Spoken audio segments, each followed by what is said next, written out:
Hello everyone, welcome to today's video. In about 5 hours, I am headed to the airport to go on a trip to a continent I've never been to before. And I'm so excited, I don't think I'm going to be able to sleep. At least not in the 5 hours leading up to the airport. I might be able to go to sleep in the car. I'm headed to Kenya. I'm so excited, I'm going to Kenya. I found another group tour from the company where I went on a trip to Ireland with. I'm gonna be spending a week in Africa. That just blows my mind, honestly. I can't believe I'm going. And the reason why I chose this particular group tour, as opposed to other trips that I could be taking, is the fact that this also has a knitting base to it. So the group tour, there is a knitting designer who's leading the group. Along with the trip, there is a promise of a trip exclusive pattern. I already have the pattern itself now, and I had to get the yarn to prepare for it. I'm super excited. It's all ready to go. I realized that a group tour would be the perfect way to visit Africa for the first time because I don't have to make any of the arrangements. I can let the tour company do that for me. So they promised that we will be taking some safari rides, and I've prepared for that as well. And in all honesty, there's a lot more preparation that goes into going to Africa from the United States than there would be if I was going to Europe or Canada. I have all the contingencies planned for, but I'm super excited to go on that plane and tried out melatonin for the first time, found out how my body reacts to it, so that way I wasn't discovering that on the plane. And I feel comfortable enough that I fall asleep. Because if there's one place where you do not want to be present in the moment, it is in an airplane. And the flight is going to be 13 and a half hours long. That is the longest I have ever been on a plane. So yeah, I'm going to make sure that the appropriate electronics are charged and last minute things are taken care of. But the next time you should be hearing from me should be at the airport, unless something happens on the road. Knock on wood that it doesn't. I thought I was going to film in the airport, but I ended up not having time to do so, and filming on the airplane seemed a bit awkward, so I'm doing it in my hotel room. Welcome to Nairobi. I've made it to Africa. It's really bizarre. I can't believe it. I'm super excited. And also, I've lost track of how long I've been awake at this point, because I thought I was going to be able to sleep, but I was not. I woke up at 6 p.m. New York time, and it is currently the next day in Nairobi, 2 p.m. So yeah, maybe some drowsing here or there, but that's about it. The trip to the airport was about as uneventful as you could hope for. Going through TSA was about as uneventful as you could hope for. It went relatively quickly. Like, I ended up standing in line. I got through it quickly enough that I had like about an hour-ish or so before boarding, which was good because I had one thing that I wanted to try, and I wanted enough time to try it, and it happened. Several months ago, I watched a Sophia Nygaard video where she got her nails painted by a robot. I was intrigued, so I looked up this robot and saw that there was one in Terminal 4 of JFK Airport. I realized that my flight was leaving from Terminal 4. So if I had enough time to do it, I would. And they told me what gate to look for as well. It's at gate B22. My flight was at gate A4, but B22 was close enough for a walk, so I walked there and I got to try out the machine. Like, the person who was there was like one person running the thing. She was very friendly and helped explain how it was. It didn't go off without a hitch because, strangely enough, the nail polish tuber thing didn't snap off, so it was literally just like scratching my nail with like, well, not really scratching, it was like more tickling my nail with the nail polish bottle. But once that solved itself, like, it got rebooted. Pretty much 90% of computer problems are solved by rebooting, yeah. Like, I had just enough time because she said, I want to give you like a half hour to just go through the tutorial and make sure you're doing it right. I had just a half hour and the machine was empty and I got my nails done. I mean, look at that. There is like a bump on it because I messed it up afterwards, because they did have a quick drying bit, but I still attempted to do these nails after the quick dry. That's on me. That's not on them. But the way that it works is first you clean off your nails with nail polish remover, which I didn't have nail polish on it, but I had some of the hair dye on my nails, and this took it right off. First you choose your nail color, and then you put this thing here, and the lid comes off, and you can see there's that thing inside, and you just stick your finger in it, and it spins around, and it completely cleans your nails. It's very efficient. And then you have like this little handlebar thing where you put your finger in it, and there's a little like elastic, and it just like sucks itself around your finger. It like straps your finger down, and you're supposed to just relax. There's this pad you like rest your elbow on, and you relax it. Then it just goes around in a circle. It starts at the outer edges of your nails, and it goes around and around until it completely fills it up. It only needs one coat. I did mess up a nail that I had to do again, and there were like a couple nails I had to like try multiple times because it wasn't reading my nail the first time. But once I settled into it and like tried to do exactly what they told me to do, it was amazing. I'm amazed that robots can go that far, and it was absolutely worth the novelty experience, and honestly is something I would do again. Although I would hope for a little bit more of a buffer. Oh yeah, I found a nacho truck. I forgot about that. Before I went to the nail polish place, I did make sure that I had a meal because I wasn't sure what the meal situation was going to be like on a 14-hour flight. And that was the one that was most appealing. I was like looking at the JFK terminal for like what was appealing. There's a McDonald's, which absolute no. There's Dunkin' Donuts, which I would eat but not particularly filling. And there was the nacho truck, a bunch of like gas station type things. And then there's an Irish restaurant without a menu. And I'm not going to go to a restaurant if I can't easily see the menu if I'm in an airport terminal. So nacho truck it was, and that was surprisingly good. It was like I got like a chicken bowl. There was rice in it, and I had some sort of vegetable.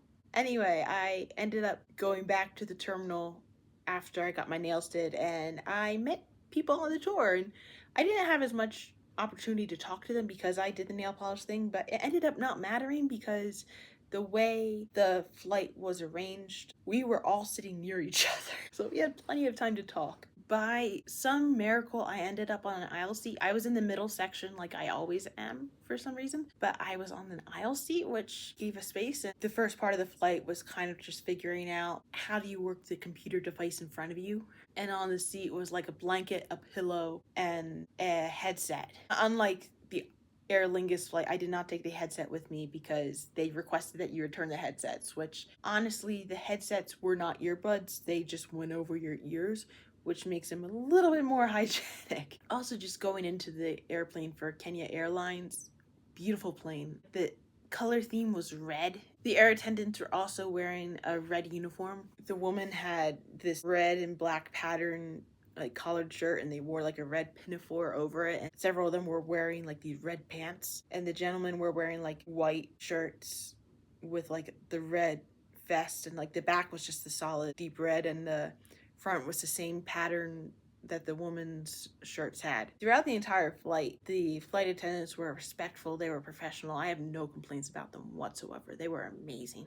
The safety video was a cute little animated thing that involved, it showed like people, but it also showed a lion going through it, which was kind of cute. Yeah, we took off on time. There was no delay in boarding. They said there was a delay in getting to it because we had some turbulence and they had to avoid some bad weather, but honestly, we had no idea what was going on. And they had the thing where you can like track the flight, and the person sitting next to me, Melinda, had that on the entire flight, which was actually kind of nice. The 3 people in my middle section, like me, Melinda, and Francesca, I think was on the other side. I'm learning people's names right now. Like we were all on the tour, so we were all able to like look at Melinda's like map and talk about different parts of the world, and that was pretty cool. It was like a nice chill thing. And also I did a lot of crocheting. I am seriously starting to doubt whether I brought enough yarn. I'm not sure I brought enough yarn. I brought 2 patterns and about 3 cakes of yarn for 2 14-hour trips. I've already finished one of them. I started with a simpler project. The trip wasn't even half done and I had already finished the project. I made this hat. I also lost yarn chicken with this hat, but I lost it at a point where it didn't matter if I lost it because it still looks like what it's supposed to be. But this is actually my first time seeing myself wear it. It's like a little witch's hat. I look like a gnome. A little bit tight, but I actually had this project planned for the skein, so it's nice to actually see it like in fruition. And it went pretty fast. I have a crochet hook. I might have had this crochet hook longer than I've known how to crochet. It's a light up crochet hook. I can flip the switch and the actual hook part has a fiber optic in it that lights up, and so you can actually like see the stitch it's contained.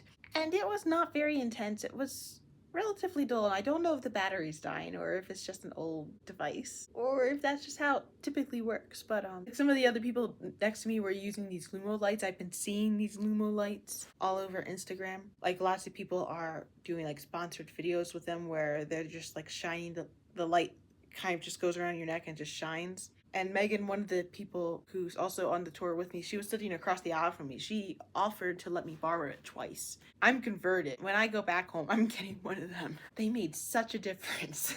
After I finished the hat, well, I still wanted to crochet, and the other pattern I had was 16 pages. And even though it's a simple pattern, I know I'm probably going to have to like work on it at some point during this week that I'm here in Africa to actually like learn the pattern, so maybe I can do it without having to like look at the pattern anymore. But I was not there yet. I just printed out the pattern yesterday. So I decided to freehand the pattern. Melinda mentioned that the person who gave her vaccines for this trip mentioned that there may be bats in the place where we're essentially going to be glamping a little bit later on. She mentioned that some may see bats, and it's like, well, I didn't realize I might see a bat. And it's like, I have gray yarn. I might as well make a bat. So I freehanded this bat. I have like the little finger bits there, and I have like the little legs. I'm not sure how much I like it. I did not look at a picture of a bat. When you're in an airplane, the internet is like essentially disconnected, and like you are in a world without time. Time works very differently in airplane land. I just freehanded this and I stitched on a little face, and now I have a bat. And now I created a pattern. I worked a little bit on a granny square, but by that point I was kind of tired of crocheting. This took like at most 4 hours. I'm not even sure it took that long. At this point I was tired of crocheting. So I just used some time to actually write up the pattern for myself, which I wasn't expecting to come up with a pattern in Nairobi this quickly. We'll see if it's the only one that pops up or if I have another one that pops up later on the trip. I think it depends largely on what I see. Throughout all this, I'm watching movies. They actually had like African related media, like media that was, I'm assuming, was made in Africa. So I decided to watch this comedy film called Daddy's Pregnant. I basically quit with about an hour left to go because I did not like one of the main characters. It revolves around this married couple, and I'm watching it and going like, how is this married couple actually married? If I was in a marriage arguing that much with somebody else, I'd leave. Although they have a kid, that makes it more complicated. It's an interesting plot line. Like, the father wants more kids, but he spends too much time playing football, and the mother doesn't want to have to do all the emotional labor, understandably. So they end up having a bet, and she tells him if he's able to not watch football for a week, she'll do whatever he wants. But if he falls in this, he has to do whatever she wants, and she ends up what she wants is having him wear a pregnancy simulator. So I ended up quitting while he was wearing the pregnancy simulator, and you could tell she's actually like secretly enjoying this, understandably. And then I rewatched the Barbie movie, which had the subtitles of an Asian language. If I had to guess, I'd guess Chinese on the bottom, simply from the way the letters looked. I didn't know how to take them off. And then I watched Yogi Bear. I know Yogi Bear's like an older character. This was like a more modern version of it, simply from the animation style. There were several scenes that made me laugh, but make no doubt about it, it is such a stupid movie. And then I rewatched Charlie and the Chocolate Factory, the Johnny Depp version. I actually enjoy that version of it very much, even though I don't own access to that movie. It's more true to the book. You can hear like some of the dialogue going back and forth, and I find it delightful, honestly. Of course, we're taking like pauses here and there. I tried to take melatonin after the first movie. After I just said no more to the first movie, I tried to take the melatonin to fall asleep. It did not work. I did not fall fully unconscious at all during the trip, and I think the fact that I was excited to go to a continent I've never been before, plus the fact that I just simply have not been able to fall asleep sitting up. I will want to lay down like in a horizontal position. The melatonin had no effect, and in all honesty, I'm probably should have realized this when I remember, like, the closest thing I've experienced to this is when I studied abroad in Italy and I got off the plane and I did not want to fall asleep. Also, when I took the melatonin at home, like, I woke up, but I only woke up after 6 hours, which seemed kind of short to me, but I think it only works if I'm actually tired, and I wasn't sure that I was tired. And I was like super awake at the moment when everyone else was asleep. I've lived a nocturnal schedule for close to 4 years at this point. Like 3 years it was enforced because I had a job that was at night. But I was like, yeah, there was one point where the guy's just busy crocheting because I ended up working on a granny square that I'm gonna be frogging, where the person in front of me is like, Becky, stop watching the movie, look out the window. And you could actually see the sunset, and it was such a beautiful sight. I think the top was like blue and the bottom was red, and it happened while we were like going over Cairo. Also, they fed us a lot of food. So like the first dinner was like chicken and potatoes. They gave us a snack. It was more of a meal. I got a turkey and cheese sandwich. That really filled me up. So by the time that breakfast came along, I can't remember a time I was so excited to have an airplane meal without actually being hungry for the airplane meal. I had like eggs and potatoes, and there was fruit there. At dinner, we had like some sort of coffee cake or apple crumble, something like that. Yeah, the food was really good. Like the watermelon was delectable. Oh my gosh. It's like you just bit into it. It's so juicy and you could taste the watermelon flavor. And I love watermelon. That was some good watermelon. And also before like the two main meals, I don't know if this is something that Kenya has always done or if this was pandemic induced, but this is something that I would like to see on every airline that serves meals. Before they serve the meals, they have someone go by with like a towel, a wet towel. It's like a wet wipe.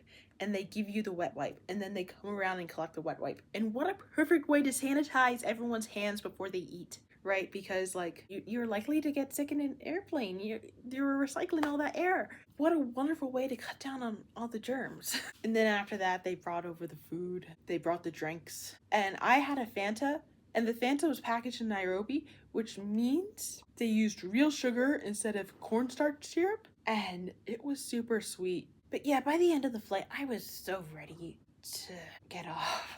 Like, I think like the last 2 hours I just sat there. There were like some hours where I just sat there. I can watch a lot of TV, but 14 hours is a lot of TV, and I don't have the patience for 14 hours, especially when you're like busy talking with other people. It was nice to actually like talk with other people and find out, like, look at what the other people around me were doing. And then the plane landed in Nairobi. We got off of the plane, and for some reason everything seemed yellow tinged, and I think it was just the windows that were like shining the light through.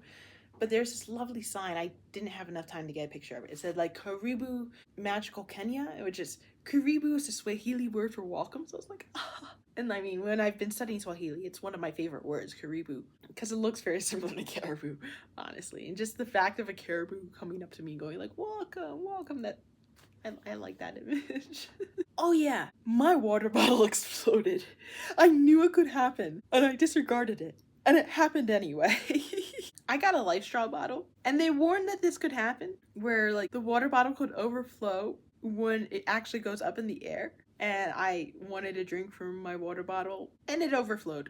And I attempted to stop it by trying to drink the water through my mask, which means it was no longer hygienic. And I was like, Becky, what are you doing? Yeah, once I took care of the overflow problem, it was perfectly fine. I didn't have the problem I had with Dublin where it spilled water on my iPad. I'm filming on my iPad right now, so obviously it's fine. We ended up walking through a good portion of the airport because we ended up having to take a bit of a detour because the way that we were expected to take wasn't actually there. It was closed off. And I was actually near other people from the group the entire time, which was lovely because it's like, I know I'm not going to get lost if I stick by the people who are there. We ended up going to the passport control. Then after that, we went to the baggage claim. We got our bags relatively quickly.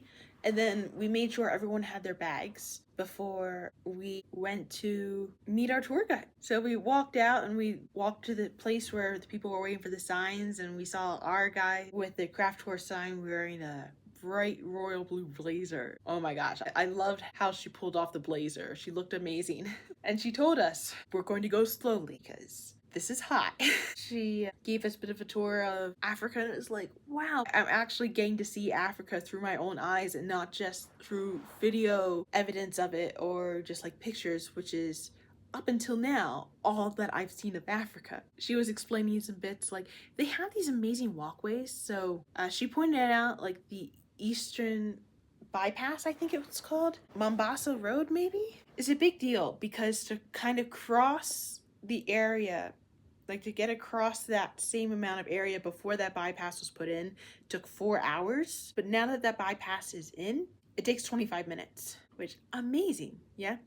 But also, there are a lot more pedestrian bridges, so they're starting to add more pedestrian bridges because most Kenyans walk, we were told. They don't go around by car, although there are quite a lot of cars on the road. The driver's spot was the same place with British cars, which is on par for British colonies. We were told if you want to walk around the city yourself, there are very few pedestrian walkways, no traffic lights. Average speed is like 80 kilometers an hour, which high.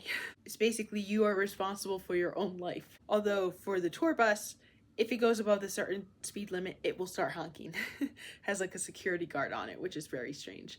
But also they have like these walkways. The only place I really remember seeing something like this is the Vegas Strip actually, where there's like a walkway on one side and it goes over the highway and you can actually walk across that way and it helps. Although apparently there are still some people who go on the road. I just think it's such a smart idea to have those walkways there. Apparently they used to exist over roundabouts, but now they're being installed in places where you actually see people going over. I'm not sure how much I'm going to walk around. I don't plan to do so today because, like I said, I was not able to sleep. So I already know I'm not operating on full cylinders right now. But from what I can see of Kenya so far, it doesn't feel familiar, even though the overwhelming majority of the signs that I see are in English. The only place I've really seen Swahili so far has been in the airport. I've also heard people here speak Swahili for the first time today, outside of Duolingo. When I did the same thing with Italian, I felt prepared. Swahili, not so much. But they did tell us to take it pole pole, to take it slowly, because it is very hot here. Hotter than I'm used to, anyway. I'm used to just running around like a jackrabbit, so I have to remind myself to slow down. I'm also going to have to put on bug repellent soon.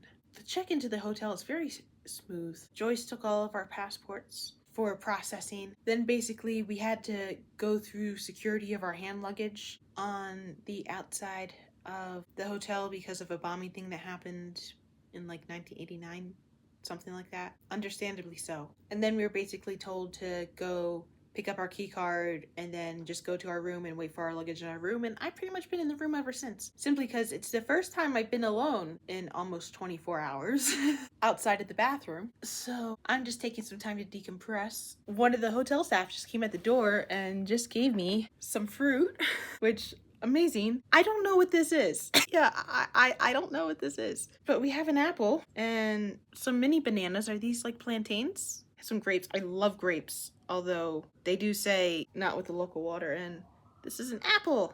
I have 2 apples. Anyway, this is perfect timing because I have to take the malaria medicine soon, and I have to take that with food. Yeah, everyone's been so friendly here too so far. Like Joyce, when she came to meet our group, she gave everyone a hug. Another weird thing with the key card. So when I got my key card, they did it by like last name, and I saw my last name misspelled in a way that I've never seen it misspelled before, in that they dropped off the last letter of my last name. To be fair, dropping off that last letter of my last name makes it look more Swahili. Joyce did mention to meet her a little bit later on in a couple hours. She also said to look around the hotel. There's a swimming pool here, and I also do need to change some money over. I think I'm gonna do that for right now, and then we'll see what it's like afterwards.